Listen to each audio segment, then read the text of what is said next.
One phone call to the Pentagon. That's all it took to end careers and prove that injustice has nowhere left to hide. It was supposed to be just another uneventful drive through a forgotten corner of Louisiana, the kind of stretch most people cruise through on their way to someplace else.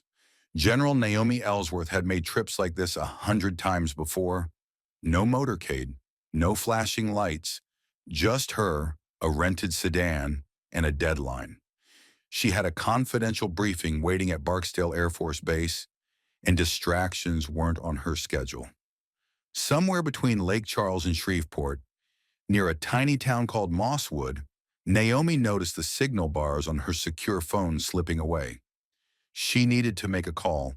Not later, not soon. Now an aging, half-forgotten gas station appeared, Kelly's Fuel and Food. Naomi turned into the cracked, uneven lot. It wasn't much, but it was enough. She parked near the far edge of the building, away from the front door where a few locals leaned against pickup trucks, trading stories in the thick, humid air. She thought nothing of it. To her, it was just a quiet place to step out and find a signal. She grabbed her secure device, stepped out of the car, and held the phone to her ear. General Ellsworth verifying identity, initiating briefing, she said, her voice low, professional, unshakable. The Pentagon officer on the other end didn't waste a second. Sensitive operations, real-time orders, information so classified only a handful of people in the country were cleared to hear it. Naomi's eyes swept the lot, trained instinct sharpening her senses as she absorbed every detail, but her focus stayed locked on the call. By the pumps, a few people started glancing in her direction. She didn't match the usual faces around Mosswood, and certainly didn't look like someone important without a badge or uniform. She wore jeans, plain sneakers, a loose olive green jacket, and a ball cap pulled low over her short twists. Ordinary, forgettable. Exactly how she wanted it. But not everyone saw it that way. Inside the station, Paula Sweeney watched from behind the counter. Mid-50s, a tight blonde bun, lips pinched from a life spent judging others. Paula didn't see a decorated war hero. She didn't even see a woman making a phone call. She saw what she wanted to see: trouble. Paula picked up the dusty landline and dialed Mosswood police. Keeping her voice low, she whispered, "Yeah, we got a suspicious woman out here by the pumps. Real shady, might be on drugs or something, acting weird. Y'all better come check it out." She hung up before they could ask more questions.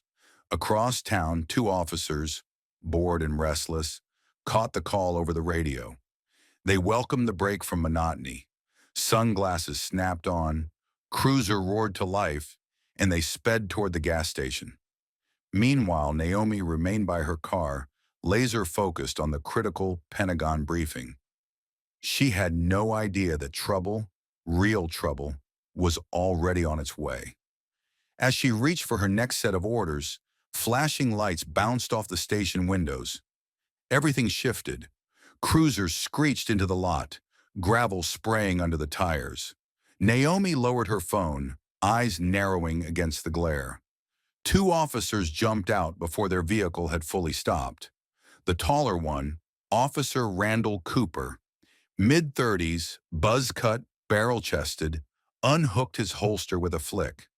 His partner, Shaw Delaney, leaner, younger, too eager, mirrored him.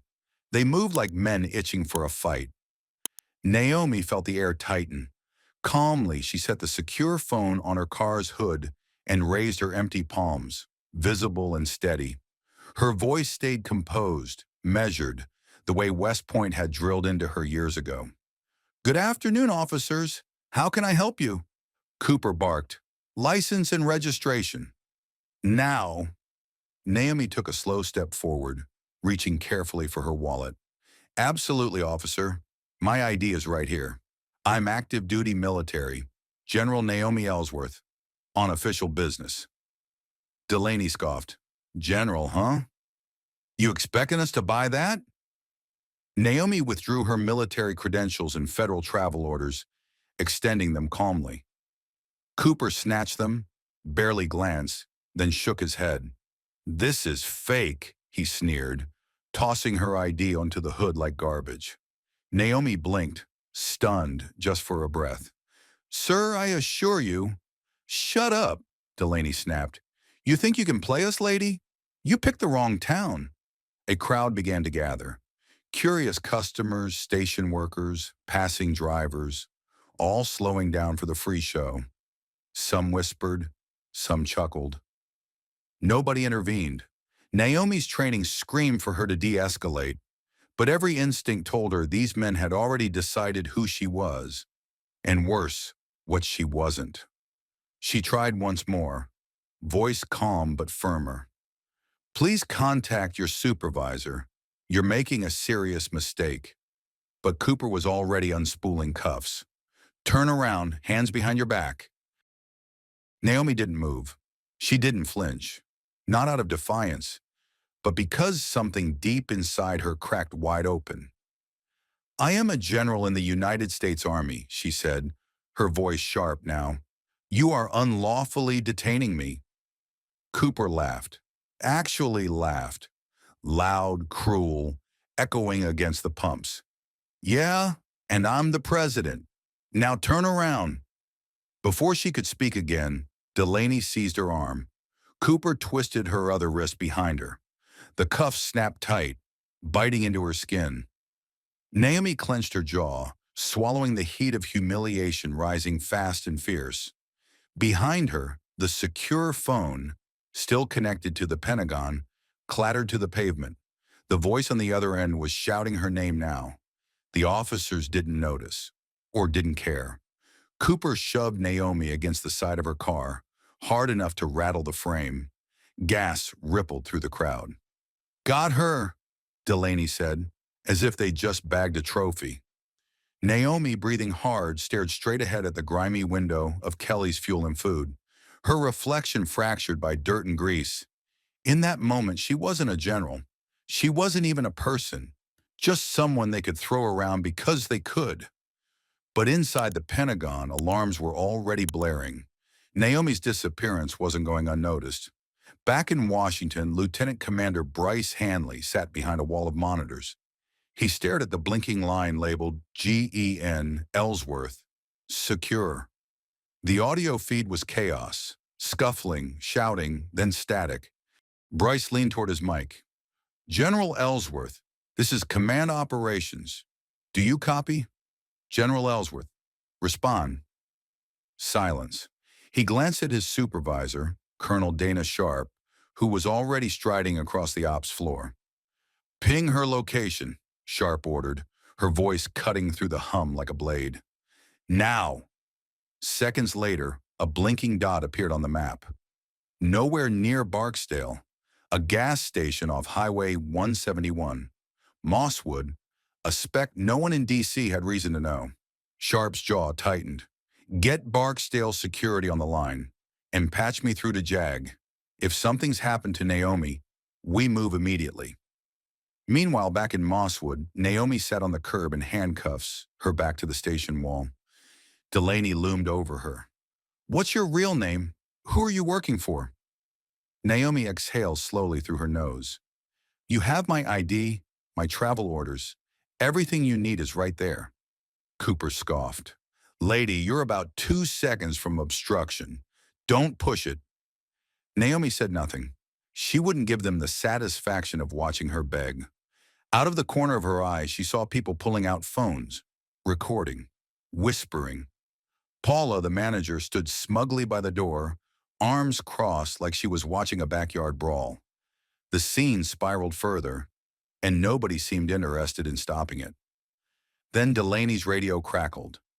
"Dispatch to Unit 3, confirm you have detained subject." Cooper grabbed his radio. "Affirmative. Female, early 40s, refusing to cooperate." A pause, then, "Be advised, subject is flagged federal." "Repeat, flagged federal. Pentagon has initiated emergency contact. Release immediately and await further orders." Cooper's face drained of color.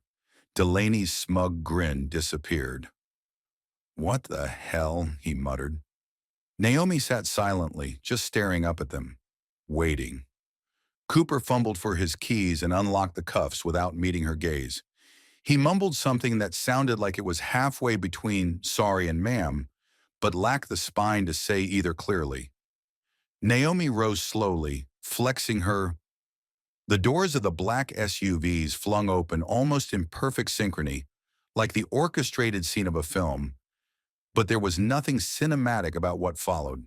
No glitz, no polish, only sharp, immediate purpose. The officers from Barksdale moved with a precision born from duty, not decorum. Their faces were drawn tight, their movements clipped and efficient. No pleasantries, no wasted breath. At the head of this formidable column strode Lieutenant Colonel Darren Mosley.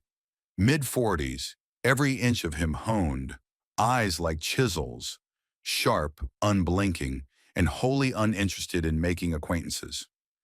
His steps carved clean lines across the asphalt, a man propelled not by haste but by conviction. Under one arm he carried a folder. In his eyes he carried orders that would not be questioned. His gaze locked onto Naomi with unflinching clarity. "General Ellsworth, are you injured?" His voice rang clear across the lot, brooking no ambiguity. Naomi shook her head, once, firm and understated. "No, Colonel. Minor abrasions. The more significant damage was done to their careers." Beside her, Cooper and Delaney stiffened, realization dawning with crushing weight. Too late, far too late, they understood the gravity of their misstep. Around Naomi, the Air Force security officers moved instinctively, closing in like a protective phalanx, positioning their bodies between her and the Mosswood officers with seamless discipline. No commands had been spoken. None were necessary. Colonel Mosley pivoted toward the local officers, his expression carved from granite. "You are hereby ordered to stand down pending federal investigation. Any further action on your part will be interpreted as obstruction of justice." Cooper faltered, his voice splintering under pressure. "We didn't know who she was." "That is not an excuse," Mosley's reply cut clean through the feeble defense. "You had documentation in your possession. You had all the information required." Delaney, still clinging to misplaced bravado, tried to steady himself. "She was acting suspicious." Mosley fixed him with a stare that felt like the slow turn of a blade. His voice lowered, sharpened into something deadly precise. "You saw a black woman on a phone call and you made a decision, one that will shadow you for the rest of your life." Without hesitation, the Air Force team guided Naomi toward one of the SUVs, ensuring she was settled comfortably before sealing her within the cocoon of authority that had, at last, arrived to recognize her rightful standing. As the convoy rolled away, Naomi allowed herself a single backward glance. It was long enough to see Cooper wiping a trembling hand across his damp forehead, and Paula scattering into the station like an insect caught under sudden light. Inside the vehicle, Naomi spoke little. Her eyes lingered on the passing blur of highway, endless ribbons of asphalt stretching into the unknown, while her mind surged ahead faster than the speeding convoy. After a stretch of weighted silence, Colonel Mosley's voice broke through. "The Pentagon is coordinating a comprehensive investigation, ma'am. Internal Affairs, Civil Rights Division. This is going public whether Mosswood is prepared or not." Naomi didn't nod. She didn't smile. She didn't blink. Her voice, when it came, was low and unwavering. "They should have known better." Mosley inclined his head solemnly. "They're about to learn what it feels like to be seen for exactly who they are." The convoy pushed forward, slicing through fields of swaying grass and leaning telephone poles, bearing Naomi toward Barksdale Air Force Base, toward the threshold where her authority, her dignity, and her truth would once again be honored. But Naomi knew the battle had only shifted, not ended, and this time, the entire nation would bear witness. By the time she concluded her debrief at Barksdale, the story had already ignited across the country. Someone had uploaded the cell phone footage, raw, grainy images capturing two Mosswood officers handcuffing a woman who had calmly, clearly identified herself as a United States Army general. No shouting, no defiance, just the harrowing stillness of a person stripped of her dignity by men too blinded by their own arrogance to see the truth before them. The footage caught like wildfire. By dawn, Mosswood was no longer an obscure town on the Louisiana map. It had erupted into the epicenter of a national reckoning. News networks looped the footage relentlessly. Commentators shook their heads with visible disgust. Civil rights leaders denounced the encounter as a textbook case of racial profiling and abuse of authority. Even veterans organizations, typically cautious about wading into politically charged waters, issued statements demanding justice for General Ellsworth. Back in Mosswood, the police department scrambled to contain the spreading inferno.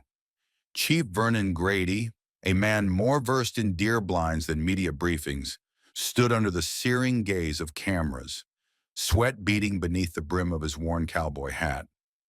"We regret the misunderstanding," he stammered, eyes darting away from the pressing wall of reporters. "The officers involved have been placed on administrative leave pending full review." A young reporter from Baton Rouge cut in sharply. "Chief Grady, why were trained officers unable to recognize military credentials clearly presented to them? Was race a factor in this so-called misunderstanding?" Grady stumbled over his words, muttered something about heightened tensions and mistaken identities. But the damage was terminal. The department was cornered. Their defenses crumbled in real time. Meanwhile, Cooper and Delaney had vanished from public view, their names already splashed across headlines and dissected across social media platforms. Anonymous insiders leaked damaging histories, prior complaints of excessive force, incidents of racial profiling, all neatly swept under rugs until now. Not this time. Civil rights attorneys from New Orleans and Washington, D.C., filed federal complaints on Naomi's behalf. The Department of Justice launched an independent investigation. Even the governor of Louisiana issued a statement, branding the incident an appalling miscarriage of justice against a national hero. But this wasn't just Naomi's battle anymore. It had become a rallying cry for every soul who had been doubted, dismissed, degraded because of a uniform they didn't wear, a color they could not shed, or a bias they could not unmake. At Barksdale, Naomi's days blurred into briefings and consultations. Her lawyers, Pentagon officials, even a White House liaison, all demanded updates, clarity, strategy. She answered them all with the same measured resolve she'd wielded on battlefields continents away. Yet when the doors finally closed and she stood alone within the solitude of her quarters, the heaviness pressed against her sternum like weighted armor. Not because she was surprised. No, the sting lay in the fact that after decades of service, sacrifice, and decorated valor, a dusty parking lot in Mosswood had rendered it meaningless in an instant. Still, Naomi Ellsworth had never been one to retreat from battle. She wasn't about to start now. If she was going to speak, she would do it on her own terms. Not just for herself, but for every silent face watching from the shadows. The press conference was slated for noon on Saturday, just beyond the gates of Barksdale Air Force Base. The media thronged early, cameras stacked 3 deep, microphones clustered like steel flowers, reporters murmuring into phones. The air hung thick and electric, not with heat alone, but with the unspoken anticipation that something consequential was about to unfold. Naomi stood behind the podium, clad in her full-dress uniform for the first time in months. Medals gleamed against the deep navy fabric, her shoulders squared, her gaze immovable. She was not there to soothe. She was not there to appease. Colonel Mosley stood sentinel off to the side, arms crossed, flanked by somber Pentagon officials. They had offered her carefully sanitized talking points, softened phrases, Diplomatic escape routes. She had declined, with grace but finality. When Naomi spoke, her voice carved clean through the air, rising above the static of cameras and distant traffic. "My name is General Naomi Ellsworth," she began, her tone forged from decades of command. "I have spent 29 years serving this country, leading soldiers, advising presidents, defending the ideals etched into the Constitution." She paused, letting the weight settle. "Yesterday in Mosswood, Louisiana, none of that mattered." She exhaled slowly, deliberately. "I was not judged by the content of my character, nor by the uniform I've earned through nearly 3 decades of sacrifice. I was judged by the color of my skin and by the assumptions made about me because of it." Pens scratched furiously. Cameras clicked relentlessly. But Naomi wasn't speaking for the press. She was speaking to those unseen, those who had watched the video and felt a bitter, familiar ache rise in their chest. Those who knew too well the silent burn of being doubted or diminished. "I am not here for an apology," she declared. "I am here because silence is no longer an option. Accountability matters. Respect matters. Human dignity matters. And none of these are negotiable, not by someone's prejudice, nor by someone's ignorance." Beyond the cordon of cameras, members of the community had gathered. Black families, veterans, students, hands gripping homemade signs. Naomi glimpsed their faces: anger, hope, exhaustion, expectation. They had come searching for something they had seen too little of: real leadership. "Injustice is not new," Naomi continued, her voice unwavering, "but change comes only when enough people refuse to look away." She did not end with theatrics. No slogans, no rehearsed crescendo, just the truth. "I was not humiliated yesterday. They were, and history will remember it that way." With that, she stepped from the podium, declining questions. The applause rose hesitantly, then swelled into something robust, something alive. As Naomi walked back toward the base, her pace steady, unhurried, she carried far more than her own story on her shoulders. She carried the quiet hopes of a nation watching. The world would not transform overnight. It might not even shift in her lifetime. But perhaps, just perhaps, it would bend a little because she refused to sit silently. When injustice presses against you, your voice is your most unbreakable weapon. Speak the truth, even when your hands tremble. Someone out there is waiting for the courage you show. If you believe dignity and accountability matter, share this story. Speak when you see wrong. Change begins when someone dares to name it.